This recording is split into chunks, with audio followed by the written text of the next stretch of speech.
আসসালামু আলাইকুম দর্শক শ্রোতা। আজকে আমি আপনাদের মাঝে খুবই গুরুত্বপূর্ণ একটা ভিডিও নিয়ে আসছি, যে ভিডিওর মাধ্যমে আপনারা এই বিষয়টি জানতে পারবেন। যেটা হচ্ছে যে অনেকেই আপনারা প্রথম স্ত্রী রেখে আবার দ্বিতীয় বিবাহ করেন। ঠিক আছে, প্রথম স্ত্রী থাকার পরও দ্বিতীয় বিবাহ আপনি করবেন দ্বিতীয় স্ত্রীর জন্য, কিন্তু প্রথম স্ত্রী অনুমতি নিয়ে দ্বিতীয় বিবাহ করতে হবে।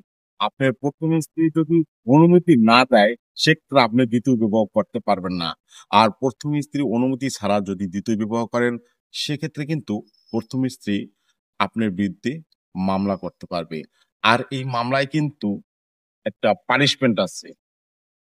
বাংলাদেশ দণ্ডবিধির 1860 সালে, বাংলাদেশ দণ্ডবিধি 1860 সালের 494 ধারায় স্পষ্ট ভাবে উল্লেখ আছে, প্রথম স্ত্রী থাকার পরও যদি তার অনুমতি ছাড়া, প্রথম স্ত্রীর অনুমতি ছাড়া যদি দ্বিতীয় বিবাহ করেন, দ্বিতীয় স্ত্রীর জন্য দ্বিতীয় বিবাহ করেন, সেক্ষেত্রে কিন্তু আপনার পানিশমেন্ট আপনি 7 বছর সশ্রম বা বিনাশ্রম কারাদণ্ড এবং কি আপনার অর্থদণ্ড হতে পারে।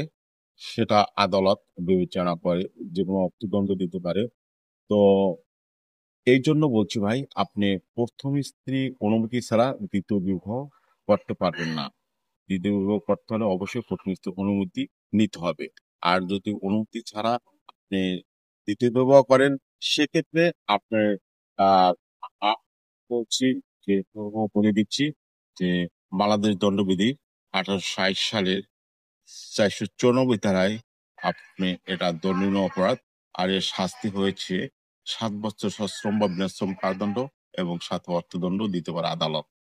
তো এই এই বিষয়টা কিন্তু অনেকেই জানে না। এই জন্য এই বিষয়টা যাতে সবাই জানে, এই জন্য প্রচুর পরিমাণে এই ভিডিওটা শেয়ার করে দিবেন, যাতে এই ভিডিওর মধ্যে সবাই জানে এবং প্রথম স্ত্রী অনুমতি ছাড়া যাতে দ্বিতীয় বিবাহ কেউ না করে। আশা করি ভিডিওটির মাধ্যমে আপনারা অনেক কিছু বুঝতে পেরেছেন। ভালো থাকেন। আসসালামু আলাইকুম।